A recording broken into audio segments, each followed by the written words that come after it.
Bismillahirrohmanirrohim. Assalamualaikum warahmatullahi wabarakatuh.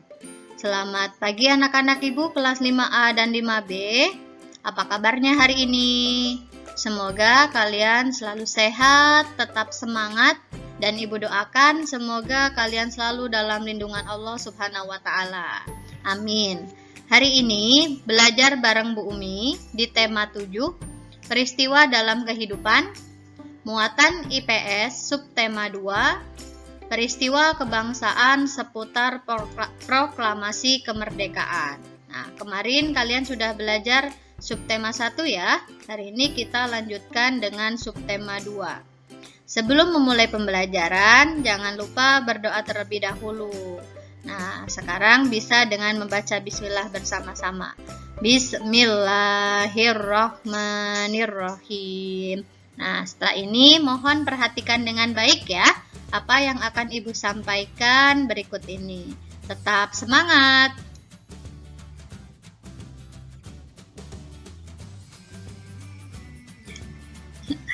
Kita awali materi yang pertama, yaitu tentang detik-detik proklamasi kemerdekaan Republik Indonesia.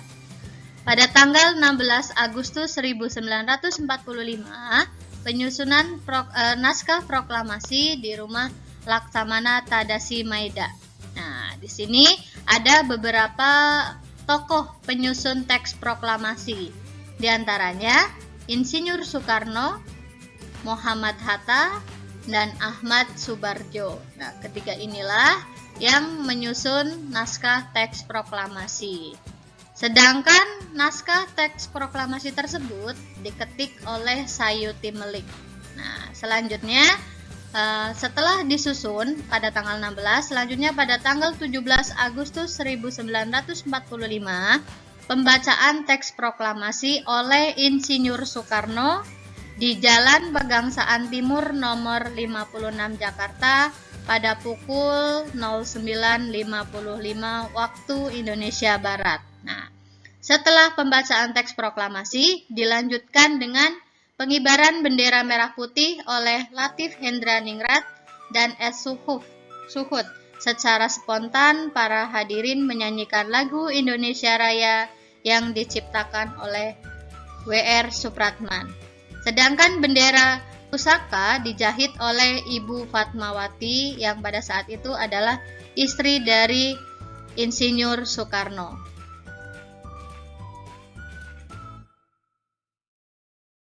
Inilah naskah teks proklamasi kemerdekaan Indonesia yang dibacakan oleh Insinyur Soekarno. Proklamasi. Kami, bangsa Indonesia, dengan ini menyatakan kemerdekaan Indonesia.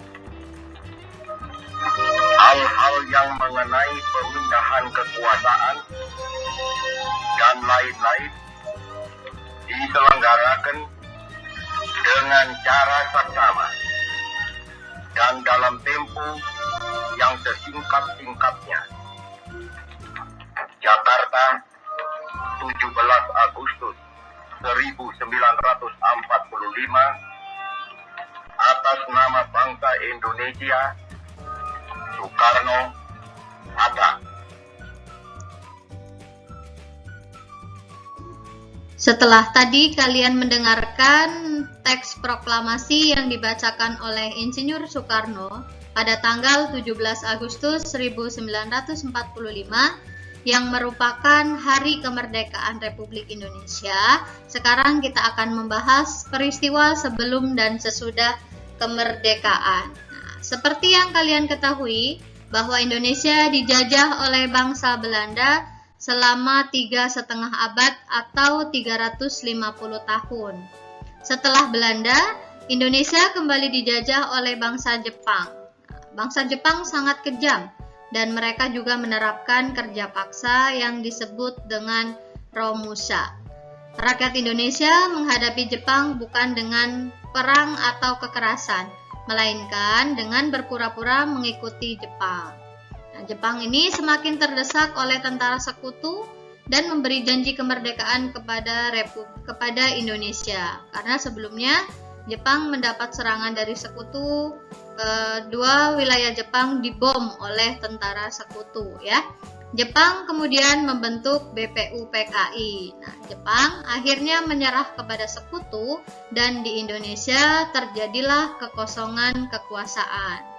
Golongan muda membawa Soekarno dan Hatta untuk segera memproklamasikan kemerdekaan agar tidak terpengaruh oleh Jepang. Nah, peristiwa ini disebut dengan peristiwa Rengas Dengklok. Selanjutnya, kita akan membahas tokoh proklamator Indonesia. Siapa saja yang termasuk tokoh proklamator Indonesia? Ya, betul sekali, Insinyur Soekarno dan Dr. Andes Muhammad Hatta. Yang pertama, Insinyur Soekarno atau yang biasa dipanggil Bung Karno, lahir di Surabaya pada tanggal 6 Juni 1901. Julukan dari Bung Karno adalah Singa Podium karena beliau sangat pandai berpidato. Pada tanggal 21 Juni 1970, Bung Karno meninggal dunia dan dimakamkan di Blitar, Jawa Timur. Tokoh proklamator yang kedua yaitu Dr. Andes Muhammad Hatta. Beliau lahir di Bukit Tinggi pada tanggal 12 Agustus 1956 dan mendapat julukan Bapak Koperasi Indonesia. Nah, beliau merupakan pelopor usaha bersama di bidang koperasi. Akhirnya Bung Hatta meninggal dunia pada tanggal 14 Maret 1980 dan dimakamkan di Jakarta. Itulah sejarah singkat tentang tokoh proklamator Indonesia. Berikut ini akan Ibu jelaskan peristiwa setelah kemerdekaan. Setelah kemerdekaan Republik Indonesia, rakyat Indonesia melawan tentara sekutu yang bergabung dengan tentara Belanda atau NIKA. Nah, pada tanggal 10 November 1945 terjadilah pertempuran di Surabaya. Pihak sekutu memprotes tewasnya Brigjen AWS Malabi pada pertempuran di Jembatan Merah. Rakyat Indonesia dipimpin oleh Bung Tomo. Ini adalah profil dari Bung Tomo ya. Bung Tomo membakar semangat rakyat Surabaya untuk berjuang mempertahankan kemerdekaan.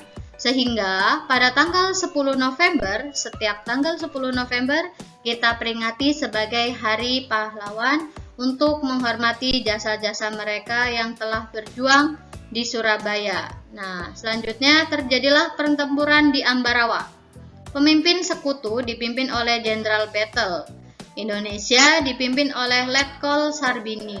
Pada tanggal 23 November 1945, pasukan Indonesia melancarkan serangan serentak sampai 4 hari dan akhirnya sekutu dapat dipukul mundur ya. Mereka sangat gigih dan dalam mempertahankan kemerdekaan Indonesia. Selanjutnya, tahukah kamu profil berikut ini? Ya, betul, Profesor Mr. Ahmad Soebardjo. Beliau lahir di Teluk Jambe 23 Maret 1896. Ini dari Karawang ya. Nah, beliau sekolah di ELS Jakarta, lanjut di HBS, nah, sekolah lanjutan zaman Belanda, dan ke sekolah jurusan hukum di Belanda. Bapak Ahmad Soebardjo dalam peristiwa Rengas Dengklok ikut menyusun teks proklamasi dan menjadi penasehat dalam sidang PPKI atau Panitia Persiapan Kemerdekaan Indonesia. Nah, Bapak Ahmad Soebardjo ini juga merupakan Menteri Luar Negeri Indonesia yang pertama.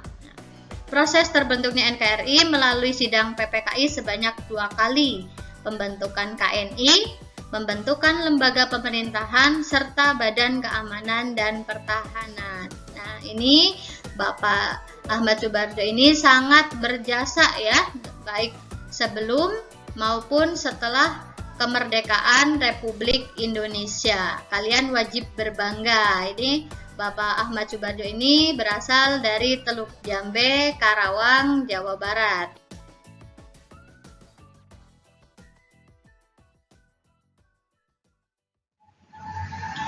Setelah Indonesia merdeka, ternyata bangsa Indonesia masih harus berjuang dalam mempertahankan kemerdekaan Indonesia. Nah, perjuangan ini dengan cara diplomasi. Apa saja? Yang pertama yaitu perundingan Linggajati. Nah, ini ya. Perundingan antara Indonesia dan Belanda di Linggajati, Jawa Barat. Nah, wakil Indonesia oleh Sultan Syahrir, M. Roem, Susanto, dan A.K. Gani. Wakil Belanda diwakili oleh Profesor Semenhorn. Nah, hasil dari perundingan Linggajati adalah Belanda mengakui kedaulatan RI atas Jawa, Sumatera, dan Madura. Akan membentuk negara Indonesia Serikat. Nah, itulah hasil dari perundingan Linggajati. Perjuangan diplomasi yang kedua yaitu melalui perundingan Renville. Nah, ini dilaksanakan di atas geladak kapal Amerika Serikat USS Renville pada tanggal 17 Januari 1947. Wakil Indonesia oleh Perdana Menteri Amir Syarifuddin, sedangkan delegasi Belanda oleh Raden Abdul Qadir Wijoyo Atmojo. Nah, hasil dari perundingan Renville yaitu Belanda hanya mengakui Jawa Tengah, Yogyakarta, dan sebagian kecil dari Jawa Barat dan Sumatera. Hasil yang kedua, menarik mundur tentara Indonesia di daerah yang diduduki oleh Belanda. Nah, itulah hasil dari perundingan Renville. Perjuangan diplomasi yang ketiga yaitu melalui perundingan Rom-Royen. Dilaksanakan pada tanggal 7 Mei 1949, wakil Indonesia diwakili oleh Muhammad Rum, wakil Belanda oleh Van Royen. Makanya perundingan ini disebut dengan perundingan Rom-Royen. Nah, hasil dari perundingan ini yaitu pemerintahan Indonesia dikembalikan ke Yogyakarta. Indonesia dan Belanda akan mengadakan KMB atau Konferensi Meja Bundar. Nah, inilah hasil dari perjuangan diplomasi yang ketiga melalui perundingan Rom-Royen. Perjuangan diplomasi yang terakhir yaitu melalui Konferensi Meja Bundar atau KMB. KMB ini merupakan lanjutan dari perundingan Rom-Royen, ya. Nah, KMB ini diadakan pada tanggal 23 Agustus sampai 2 November 1949 dipimpin oleh Perdana Menteri Belanda Dr. William Drees. Sedangkan delegasi Indonesia diwakili oleh Muhammad Hatta, sedangkan wakil Belanda yaitu Van Marseven. Nah, hasil dari Konferensi Meja Bundar atau KMB yaitu Belanda mengakui RIS atau Republik Indonesia Serikat, masalah Irian Barat ditunda selama 1 tahun, akan dibentuk Uni Indonesia Belanda, dan yang terakhir adalah akan dibentuk Angkatan Perang dengan TNI sebagai intinya. Nah, itulah hasil dari Konferensi Meja Bundar. Nah, sebagai tindak lanjut dari KMB, maka dibentuk Republik Indonesia Serikat. Sebagai Presiden RIS atau Republik Indonesia Serikat, terpilih Insinyur Soekarno. Nah, Kabinet RIS pertama dibentuk dengan Dr. Andes Muhammad Hatta sebagai Perdana Menteri. Itulah penjelasan dari tema 7, muatan IPS subtema 2. Mudah-mudahan kalian dapat memahami dengan baik ya.